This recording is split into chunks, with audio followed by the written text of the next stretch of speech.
أعوذ بالله السميع العليم من الشيطان الرجيم بسم الله الرحمن الرحيم الحمد لله والصلاة والسلام على رسول الله.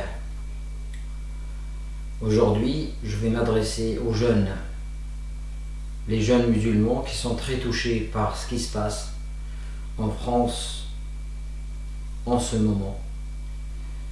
Cette tuerie, ce massacre qui vient de se produire à Paris.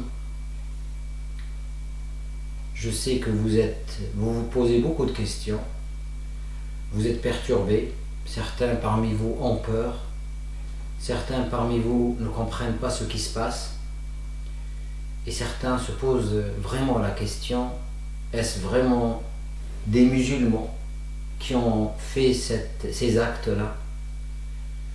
Et c'est pour ça que je veux m'adresser à vous pour vous délivrer quelques messages. D'abord, le premier message, c'est qu'il faut savoir que l'islam c'est une religion de paix, une religion d'amour, une religion de miséricorde. Allah subhanahu wa ta'ala, quand il parle à son prophète Muhammad sallallahu alayhi wa sallam dans le Coran, il lui dit d'une manière claire, évidente, nous ne t'avons envoyé que comme une miséricorde pour l'humanité. Le prophète Muhammad sallallahu alayhi wa sallam est une miséricorde pour l'humanité, pour tout le monde, pour tous les êtres humains. L'islam c'est une miséricorde, une clémence pour tous les êtres humains. Et le Coran est une parole de bénédiction, de paix et d'amour. Ça c'est la base de notre religion, la base de notre foi. Il ne faut avoir aucun doute sur cette question fondamentale. Nous pouvons trouver dans les textes, dans le Coran comme dans la Sunna, les hadiths du prophète sallallahu alayhi wa sallam, des textes qui vont parler de la guerre, vont parler de se défendre, vont inciter les musulmans au combat, à combattre. Vous allez les lire dans le Coran, mais en les lisant, il ne faut pas que vous vous disiez que ces versets s'adressent à nous, musulmans, français, en ce moment, et dans les conditions dans lesquelles nous vivons. Il faut comprendre une chose très importante. Ces versets s'adressaient à des gens qui étaient attaqués, qui étaient persécutés, et qu'à un moment donné, il fallait se défendre. Se défendre, c'est un droit. Et c'est pour ça que dans le Coran, on trouve des versets qui incitent les musulmans à se défendre, à combattre, à ne pas être lâches, à se défendre. Et c'est tout à fait normal. Comme dans les autres textes, on trouve les mêmes textes dans la Torah et dans l'Évangile. C'est une évidence. Maintenant, le texte, le verset et le hadith, ce n'est pas à n'importe qui de le comprendre, ce n'est pas donné à tout le monde. Il faut que vous vous adressiez à des savants pour qu'ils vous donnent l'interprétation et l'explication de ce texte. Il ne faut pas que vous ayez à faire vous-même l'interprétation, parce que c'est très très dangereux. En lisant un verset qui parle de la guerre, vous allez interpréter vous-même, vous dites allez maintenant il faut faire la guerre à tout le monde, et c'est comme ça parce que le Coran et Allah me le demandent. Alors non, il faut aussi lire les versets qui nous parlent de la paix, de l'amour, de la miséricorde, que nous sommes une miséricorde pour toute l'humanité, et qu'il faut inciter les gens à la fraternité, et que c'est l'objectif de l'humanité, et que en tant que musulmans, nous n'avons pas le droit de forcer les gens à devenir musulmans, puisque Dieu lui-même leur a donné la possibilité de ne pas le devenir. Dieu lui-même a donné la possibilité à l'être humain d'être croyant ou non croyant, d'être bon comme d'être mauvais, de faire le bien comme de faire le mal. C'est Dieu lui-même qui a voulu ce choix et ce libre arbitre et cette responsabilité. Est-ce à nous de forcer les gens de devenir musulmans ou d'adopter tel ou tel mode de vie, alors que Dieu lui-même ne leur a pas imposé cela. Et c'est dit clairement dans le Coran, il n'y a aucune contrainte en matière de religion. Il faut comprendre que le Coran nous incite à la paix avec les gens, à l'entente. Ça ne nous empêche pas de témoigner de notre religion, de dire que l'islam, c'est une belle religion, et c'est une religion que Dieu a choisie pour toute l'humanité. L'islam, ce n'est pas la religion des Arabes, mais ça c'est juste un témoignage. Nous avons le droit et le devoir de témoigner de notre religion, de dire, voilà aux gens, voilà notre religion, elle est comme ça, elle est comme ça, elle est comme ça, mais nous n'avons pas le droit d'imposer notre religion aux autres. Même le prophète Mohammed sallallahu alayhi wa sallam lui-même n'avait pas à imposer. Lui, Dieu lui dit dans le Coran, est-ce à toi de contraindre les gens pour devenir croyants? C'est une interrogation pour lui dire non. Ce n'est pas à toi de contraindre les gens. Laisse les gens choisir en toute liberté. Ce message, c'est pour vous dire que l'esprit, que la finalité, que l'essentiel dans le Coran, c'est dans la paix, dans l'amour, la fraternité humaine entre tout le monde. C'est ça l'objectif. C'est ça l'objectif, c'est de vivre en paix. De vivre même avec les autres, même avec ceux qui ne sont pas musulmans, les chrétiens, les juifs, ou ceux qui n'ont pas de religion, vivre en paix dans cette société. Nous avons la chance d'avoir la liberté de pratiquer notre religion, de construire nos mosquées, de faire les fêtes religieuses musulmanes. Nous avons la chance de vivre en paix avec les autres. Donc il faut garder ce climat de paix et il ne faut pas le perturber et il ne faut pas écouter ceux qui veulent un autre discours, qui veulent une autre réalité, qui veulent toujours le conflit, qui veulent que les musulmans deviennent méchants, qui suivent juste les textes qui parlent de la haine et qui parlent de la guerre, et ils veulent aussi que la société française rejette les musulmans et que la société dise regardez les musulmans, regardez comment ils sont, regardez qu'est-ce qu'ils font, ils ne s'intégreront jamais dans la société. Et il y en a certains qui vont dire c'est même l'islam, la religion musulmane qui est comme ça et on n'y pourra rien et que c'est comme ça, tu es musulman, tu es forcément terroriste, tu es forcément quelqu'un qui ne s'adapte pas, tu es forcément quelqu'un qui va vouloir imposer sa religion par la force, alors que c'est exactement le contraire. Réfléchissez et prenez vraiment de la responsabilité, parce que en donnant une image négative à notre religion, nous sommes en train de faire repousser les gens de l'islam. Et normalement notre rôle, c'est le contraire, c'est de donner une belle image de notre religion, que les gens respectent et aiment cette religion, et non pas la détester et croire que c'est une religion de haine et d'animosité, alors que c'est une religion de paix et d'amour. Voilà le premier message que je voulais vous passer, c'est que nos textes, alhamdulillah, le Coran, comme la sunna du prophète sallallahu alayhi wa sallam, sont pour nous une source pour la paix et pour l'amour et pour le vivre ensemble. Nous voulons vivre ensemble dans la société sans haine et avec les autres, en respectant les autres, en ayant des relations cordiales avec les autres. Et ça c'est très très important. C'est ça l'islam, le vrai. Il ne faut pas tomber dans une compréhension négative, une mauvaise compréhension de l'islam qui nous pousse à rejeter la société. Ils sont tous des koufars, des mécréants, des infidèles, et qu'il faut les détester, qu'il faut... Non, c'est pas comme ça. Ce n'est pas du tout comme ça, et c'est pas ce que le Coran nous dit, ce n'est pas ce que le prophète Mohammed sallallahu alayhi wa sallam nous dit. Certes, ils ne sont pas musulmans, ils ne sont pas d'accord avec nous sur beaucoup de points, mais ce n'est pas une raison pour les détester.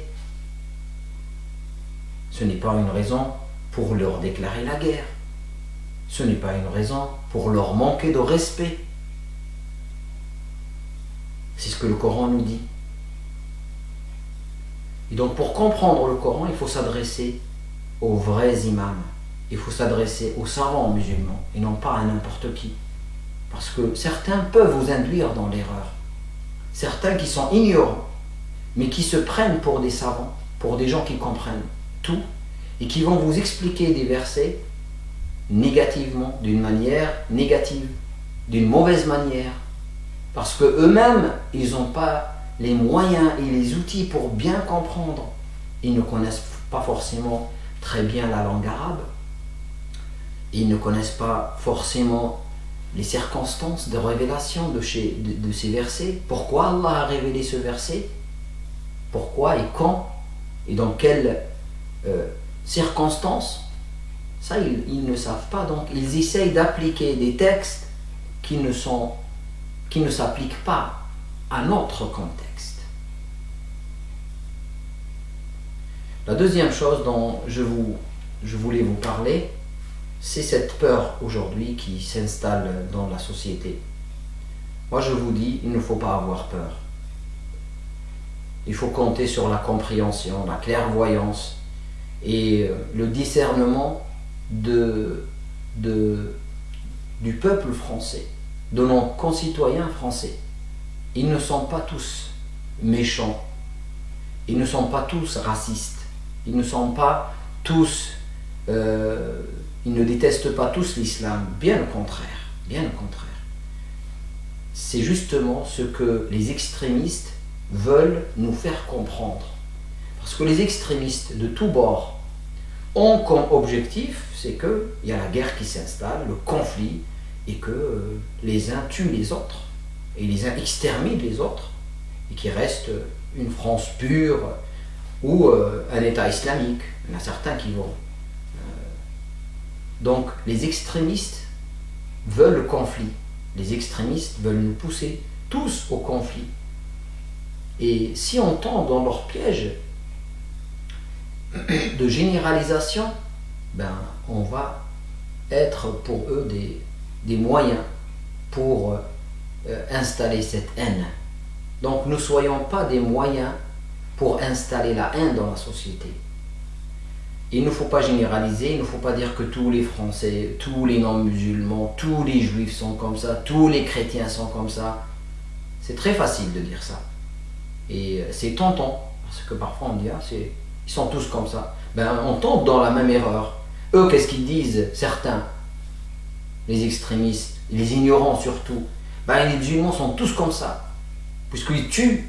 Ils ont vu 2 personnes ou 3 personnes qui se disent musulmanes, qui tuent, et vont dire, ben, tous les musulmans sont des tueurs, tous les musulmans sont des terroristes, tous les musulmans sont des extrémistes. Est-ce vrai? Ce n'est pas vrai. Nous sommes des musulmans, nous vivons tranquillement notre islam, et nous ne sommes pas des terroristes, et nous sommes contre les terroristes, et contre les extrémistes, et contre tous les extrémistes. Donc il ne faut pas tomber dans le piège de ces gens-là qui vont radicaliser la société, qui vont rendre les gens plus extrémistes, qu'il n'y a pas des gens normaux comme nous qui appellent à la paix et à la concordance, à la cordialité. Ne les écoutez pas. Ne comparez pas tous les Français à des gens qui détestent l'islam. Il y en a qui ne sont pas musulmans, ils ne veulent pas être musulmans, mais qui respectent la religion musulmane et qui veulent vivre avec les musulmans tranquillement, chacun sa religion. On n'est pas pareil, mais on se respecte mutuellement. Voilà, c'est le vivre ensemble. Il n'y a aucun problème, il n'y a aucun problème. Mais ce n'est pas nous qui jugeons les gens, c'est Allah, c'est Dieu qui juge. Donc nous n'avons pas à dire qu'il faut que tout le monde se convertisse à l'islam, ou que puisque c'est un non-musulman, c'est qu'il me déteste ou il me veut du mal. Il ne faut pas dire ça. Donc il ne faut pas tomber dans le jeu des extrémistes qui, d'un côté, ils veulent vous inciter à faire le mal contre les non-musulmans et aussi les autres. D'ailleurs, ils ont le même objectif. L'objectif, c'est le même de tous les extrémistes, c'est que la société soit basée sur la haine, le conflit, le choc des civilisations. Donc il ne faut pas tomber dans leur piège. Nous sommes pour le vivre ensemble, pour la paix, pour l'amour entre les gens, même s'ils ne sont pas de la même religion. Voilà, le deuxième point est très très important. Il ne faut pas avoir peur. Il faut appeler à l'amour avec les gens.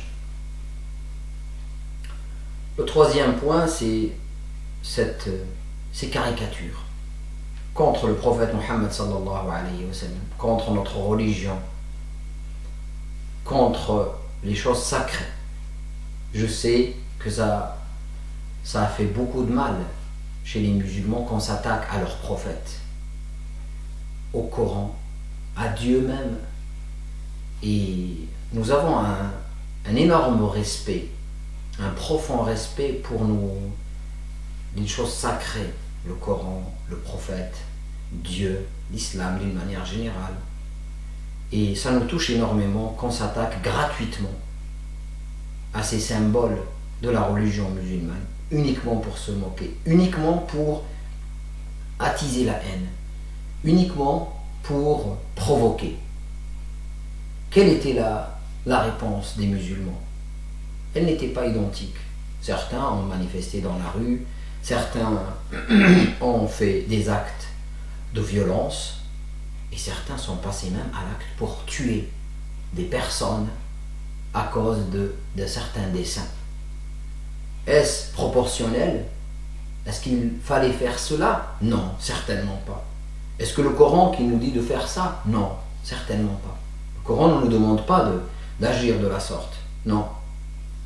Il ne faut pas tuer les gens parce qu'ils ont dessiné un dessin ou ils ont... ce n'est pas à nous de se faire justice. Beaucoup de musulmans ont porté plainte contre Charlie Hebdo quand ils ont publié les caricatures. Ils ont porté plainte, mais la justice française a estimé que Charlie Hebdo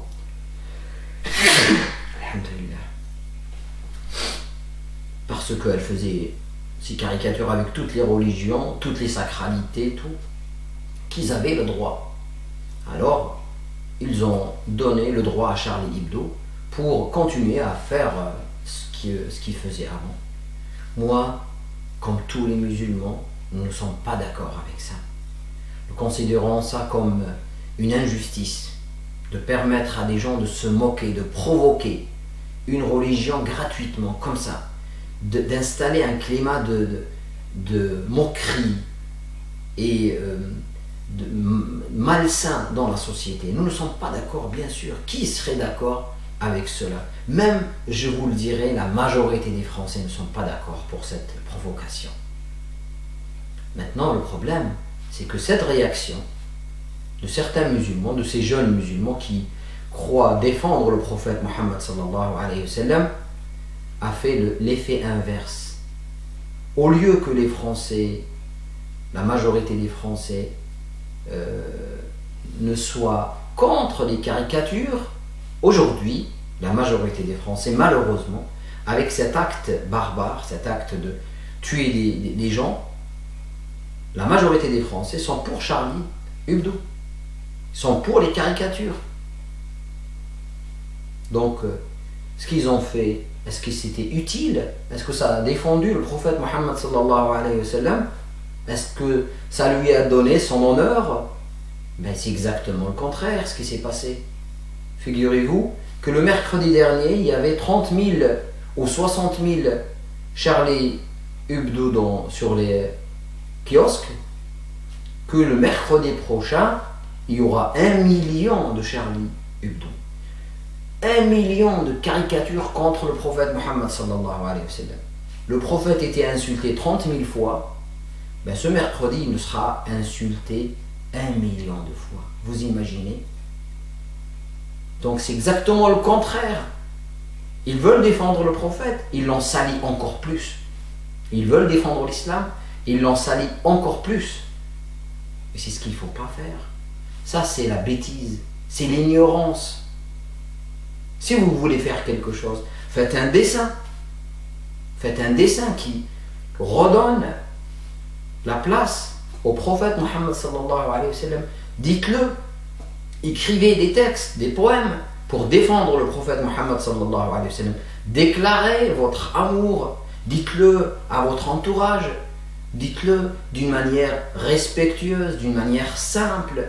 Exprimez vos sentiments vis-à-vis de notre prophète, de notre Coran, de notre Dieu.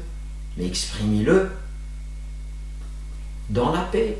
Exprimez-le et non pas s'attaquer. Il ne faut jamais justifier et dire ce qu'ils ont fait, c'est pour venger le prophète. Non, ils ne l'ont pas fait pour venger le prophète sallallahu alayhi wa sallam. Mais au contraire, ce n'est pas comme ça qu'on défend le prophète Mohammed sallallahu alayhi wa sallam. On l'a sali encore plus. Il y avait peut-être des gens qui détestaient le prophète, ils sont devenus aujourd'hui beaucoup plus nombreux. Ils vont l'insulter encore plus. Il faut être intelligent.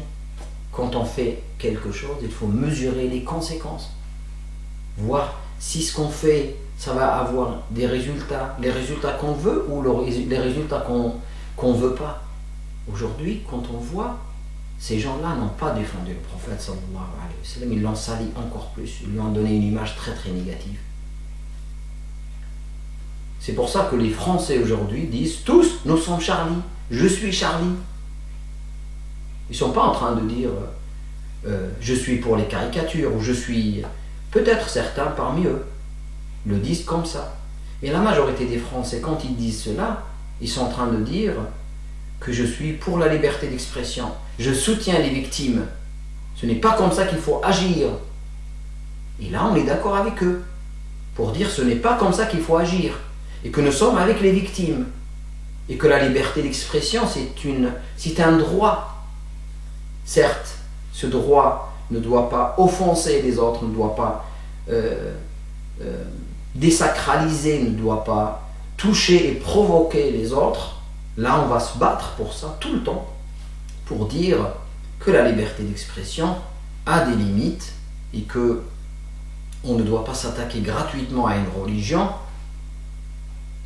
Mais la réaction qui a été de ces jeunes-là, de ces personnes terroristes qui se proclament de l'islam et qui sont certainement, musulmans, mais qui ont une mauvaise compréhension de l'islam, qui ont été manipulés, qui ont fait de la prison, ils ont appris des mauvaises choses dans la prison.